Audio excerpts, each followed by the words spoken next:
Hi, welcome back. I hope you had a wonderful week and you're ready for another meeting. Today we talk about Instagram. Last week we talked about people that really don't enjoy writing articles. Today we are talking about people that actually think or may have the idea that they don't like Instagram. So grab your coffee or tea, come in. The meeting is about to start. And I now declare the meeting open. And today we are talking about Instagram. I think Instagram is one of those social media platforms that can be a little bit misunderstood and misused.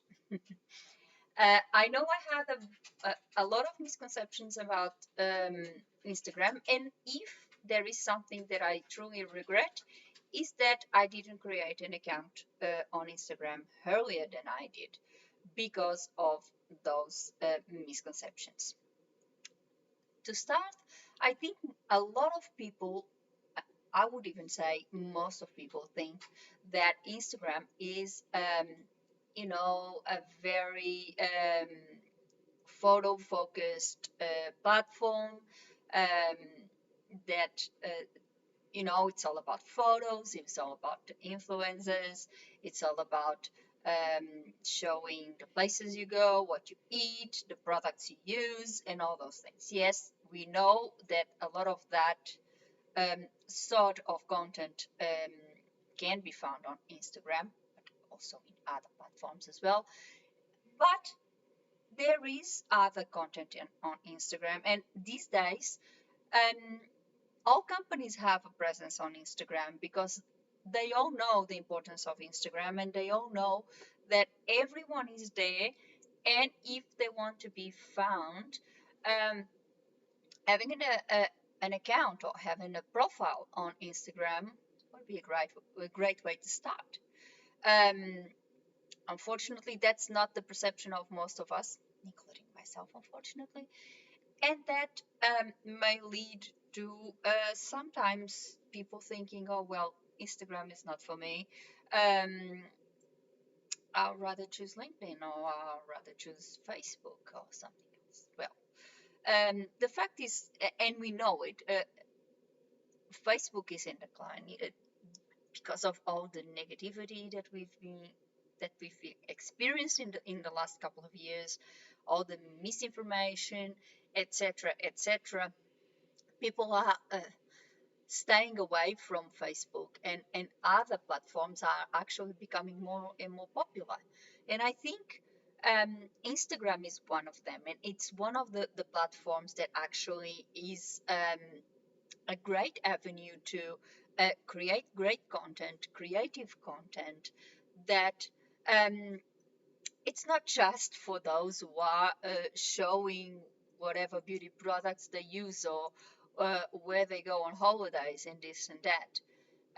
You can create all sorts of content on Instagram and put it in a very creative way and have much better results than you possibly could in other platforms. So it's just the way you do it. It's not just about photos. Yes, it's a fact. A lot of the content that you see on Instagram are photos, and it's visual content. You have to have some visual content to present. You cannot put links, for example. I think that's one of the um, not so good things about Instagram. Uh, there's a lot of things that you cannot do on Instagram. For example, you cannot write an article on Instagram. But, for example, and I know a lot of people that are on Instagram that write long descriptions of their posts that can also or can always be like or almost be like an article themselves. So you can because you can put a photo with something and then you can write a long description um, that can be almost like an article. um, I'm not saying that it's good or bad.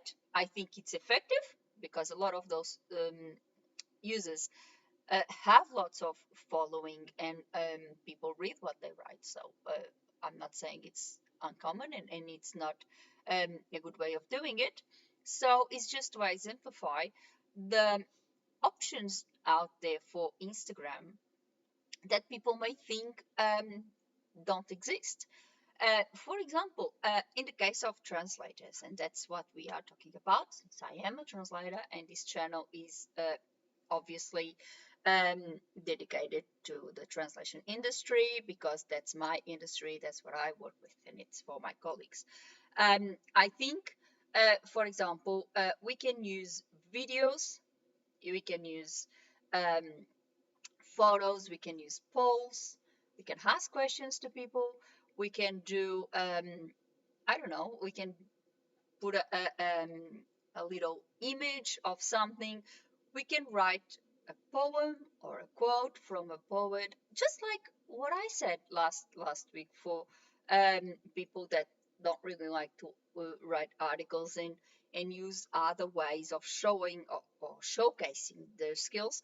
The same can be said about Instagram. You can do lots of things and use Instagram as a way of showing what you can do to your clients. And the key here, and I think the key everywhere, and the key on every aspect of your business, is that you are creative and you know your niche. You know exactly what the audience that you want to reach, and you cater your content for that audience. For example, in my case, I work with aviation industry, aviation and tourism. So obviously, all my posts on my updated words Instagram page will be dedicated to aviation, tourism, and all that things that will be catering for that particular audience, that would cater for airlines, that would cater for people in the tourism industry. Obviously, for example, on my personal Instagram channel, I obviously use things about translation, like these videos, for example, and other content that I create for translators, because I want that profile to cater for my fellow colleagues. So you choose your niche, you choose exactly which target audience you want to reach, and then you cater your content for those. For that audience, for that specific audience. You have to be very specific, but that's exactly what happens with any other social media platform, and that's exactly what happens with every other media campaign or advertising campaign or marketing campaign that you may be doing for your business. So I don't think this is any different from anything else that you might be doing with your business. Is just another avenue to get to your clients. Is just another way of showcasing your skills and being seen by everyone. And I think Instagram is great for that because it gives you a good exposure. I know that since I have my Instagram account, I'm not saying obviously that I've got more clients and all those clients that I've got are all from Instagram. That's not true. But what I mean is, I the following um, it's I mean the following increases in a much better way than in any other platform. You get followers almost every day, you get new followers.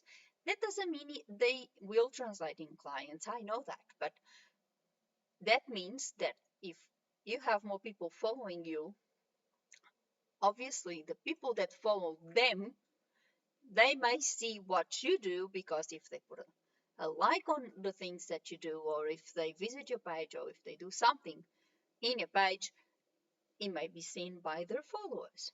And obviously, you will be reaching more and more people that may also become followers. And that's the purpose. It may not be an immediate reward, an immediate result that you get the client straight away.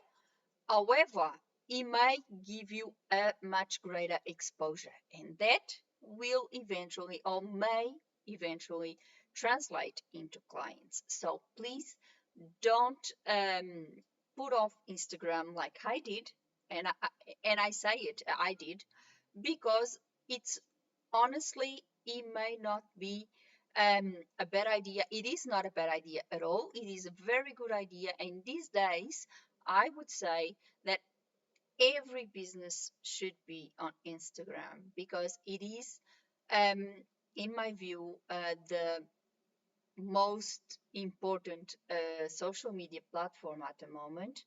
And it will be one that will certainly give you exposure. And that's all for today. I now declare the meeting closed. I hope you really enjoyed the meeting today, and I really hope that it helped you um, solve all those misconceptions that you may have about Instagram. I know I had them, and maybe you are now considering a profile on Instagram if you don't have one already. Um, and maybe you are thinking differently about Instagram and how to approach Instagram. Uh, as always, if you have an experience that you would like to share with us, please feel free to leave a comment below. I'll be very happy to answer all your queries and comments. And of course, put a like on the video. The same old story of YouTube, the algorithm, etc., etc. And subscribe the channel with a little click on the bell so you get a notification of a meeting every week. Before I go, I would like to thank you all for watching. See you next week. Thank you very much. Bye.